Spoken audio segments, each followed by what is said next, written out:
Hello, I'm Perrin Beatty, President and CEO of the Canadian Chamber of Commerce.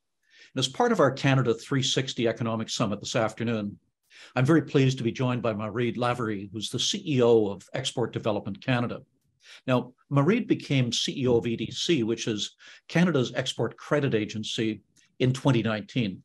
And under her direction, EDC has not only been a major contributor to Canada's COVID-19 economic response, but has also been instrumental in helping thousands of Canadian businesses grow and compete in global markets. She's been a tremendous force in support of Canadian businesses around the world. Well, Marie, welcome very much to Canada 360, and we're delighted to have you. And I'm delighted to be here, and thank you for the invitation. This is a great summit and a great opportunity to take stock of what's going on in the world and how we as Canada can realize some of those opportunities and deal with some of the challenges that they also present. Well, let's look at some of those. 2022 was a year of enormous change and challenge for Canadian businesses. And it looks like 2023 will be equally challenging, with surging commodity prices, with record inflation, with the war in Ukraine, with problems in supply chains. Canadian companies are facing new challenges and potential risks that they didn't have to deal with in the past. What are Canadian exporters telling you about how they're approaching the new business environment which they're forced to operate? Yeah, thanks for that, Perrin. And certainly it is a sobering time, given that we came out of 2021 with quite a lot of optimism and enthusiasm. And of course, the illegal invasion of Ukraine and the war in Ukraine have really challenged us to think quite differently about the world and how we're going to trade in the world going forward. So we do a biannual trade confidence index. It's a survey of 1,600 exporters across Canada, all demographics, to ask them exactly what are they thinking. And certainly at the end of 2022, the confidence has dropped. We have a historical confidence level of 73%. That's sitting at 64%. So quite a significant drop, and really a big drop from the highs that we saw in 2021 when optimism was much greater. And they tell us there's three things. If I take the top three: global slowdown. So remember, we would have done the survey late in the fall of 2022. So lots of concerns about China, the zero COVID policy, the impact that that was having on global trade writ large, and then just the slowdown as we started to see their second concern, which is rising interest rates, and not just in Canada, but rising interest rates to deal with inflation around the world. And then they also tagged in obtaining financing, which I want to come back to, but it is tagged by our exporters as some of the concerns that they have. When I talk to exporters, Perrin, sometimes they bring it much more into their organization as to what's concerning them. So you and I have had conversations over the years about labor availability, and that is very clearly, when you bring it to operations, labor availability starts to become number one, rather than taking all these external context elements into play.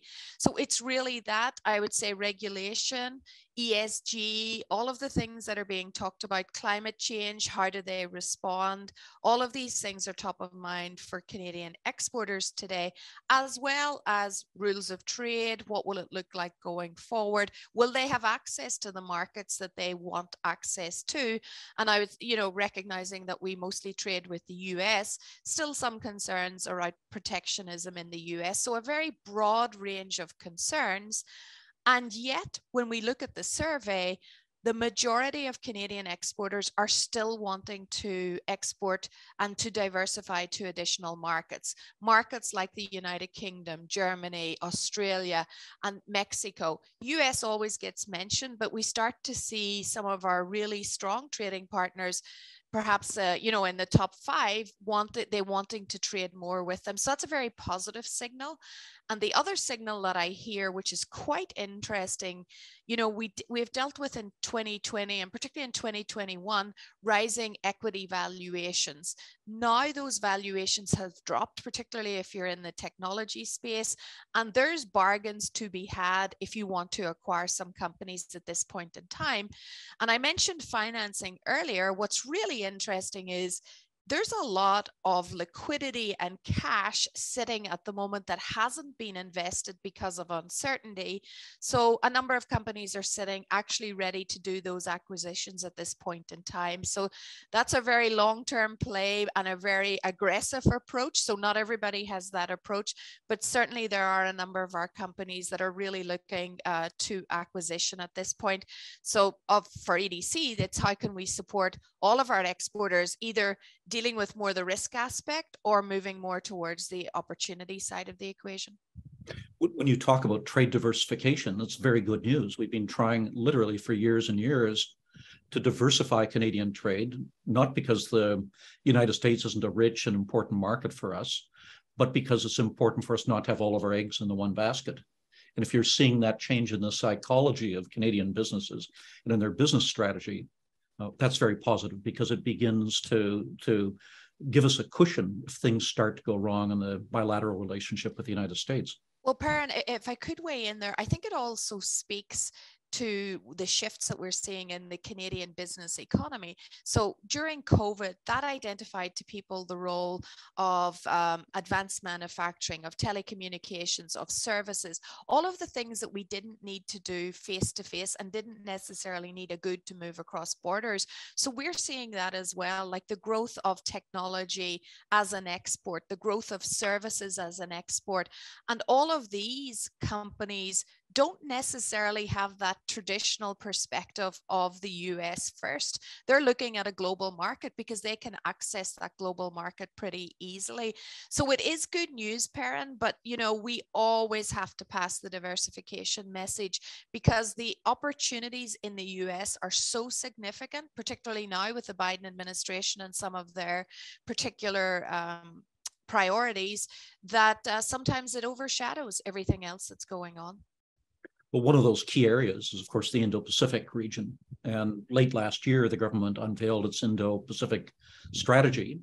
It's a vital area. It's the world's fastest growing region. It's home to 6 of Canada's top 13 trading partners.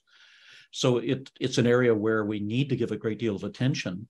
What do you see as the greatest opportunities in the Indo-Pacific region? And obviously, one size doesn't fit all. This is an incredibly large, incredibly diverse area. You can't treat every single country, every single market the same way. How do you set priorities, and what do you see as the areas of highest priority to EDC? Oh, great question. And we're super happy, Perrin, to see the Indo-Pacific strategy out. I think it's much more clear. And again, exporters, that's what they want. They want certainty. They want, clarity around where the Canadian government will be there to support exporters as they take on the risk to expand their business.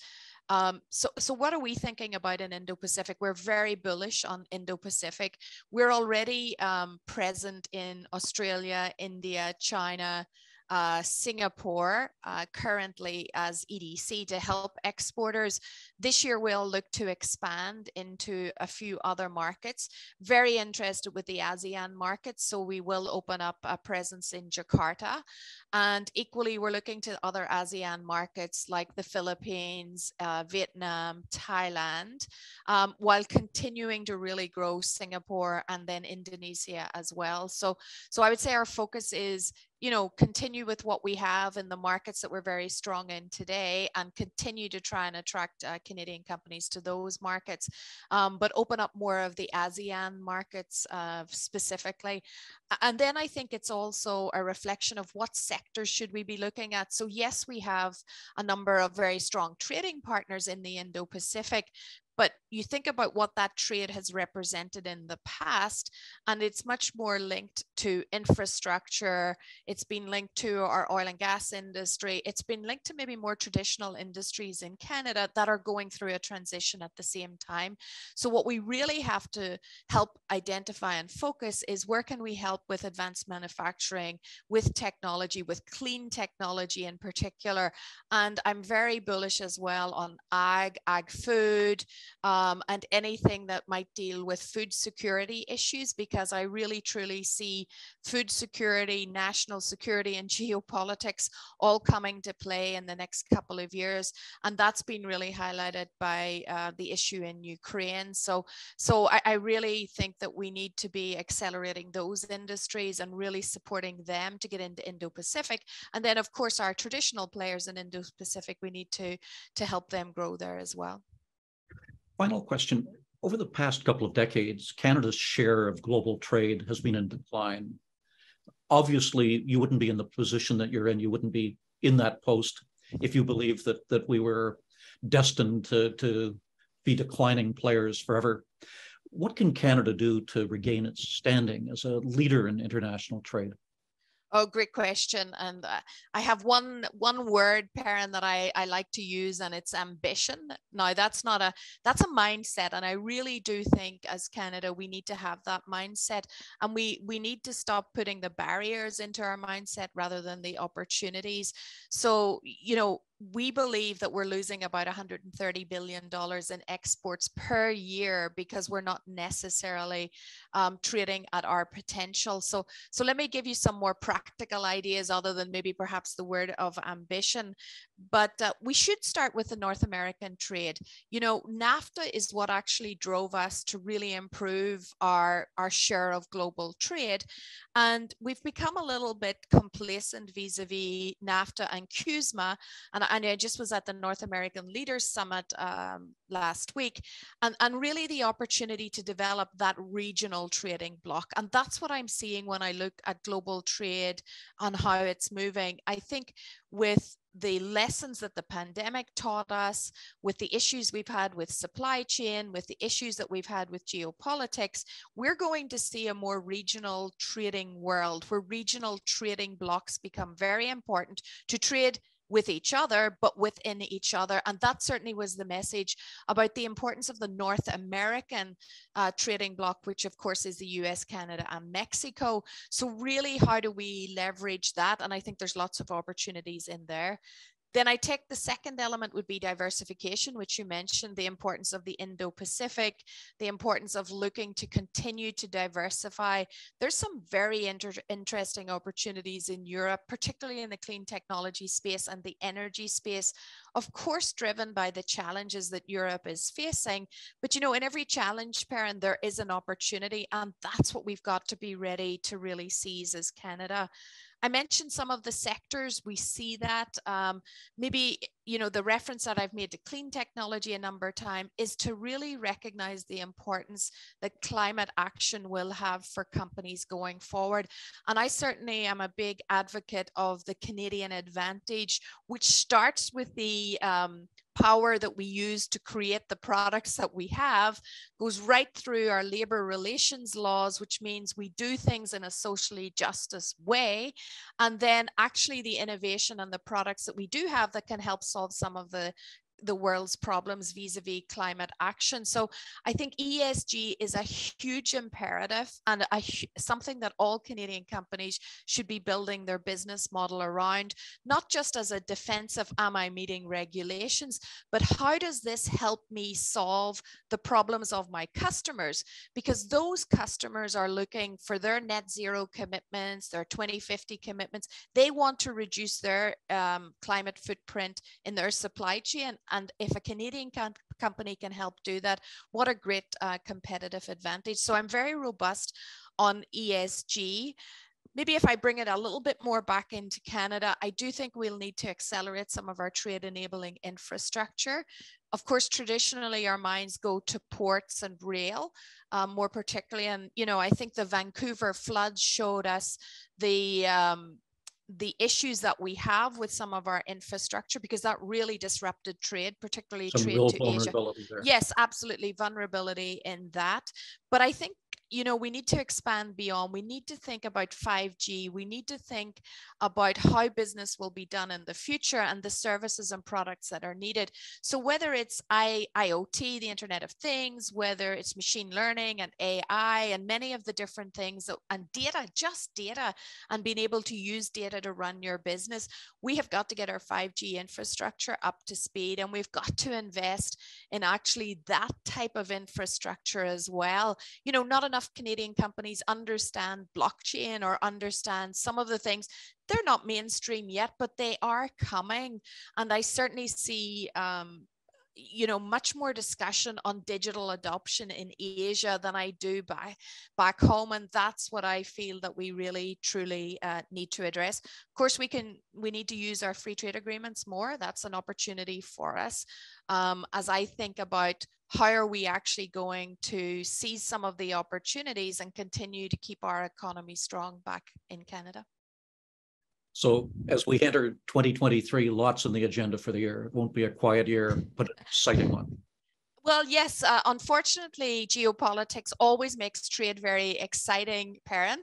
And we're never quite sure what is going to be thrown at us. And that's sort of the resilience that we need to continue to keep building. And I know the Chamber has been very strong over the pandemic period about talking to Canadian businesses about resiliency. We now need to use that to also have the lens of how do we use that resilience that we're starting to build in to seize opportunity. Well, Marie, Canadian businesses are very fortunate to have you with your vision and drive, and have EDC with its infrastructure there to help them face these challenges and to increase our share of global trade. Thank you so much for being with us today. Thank you so much for the opportunity, Perrin. Always a pleasure.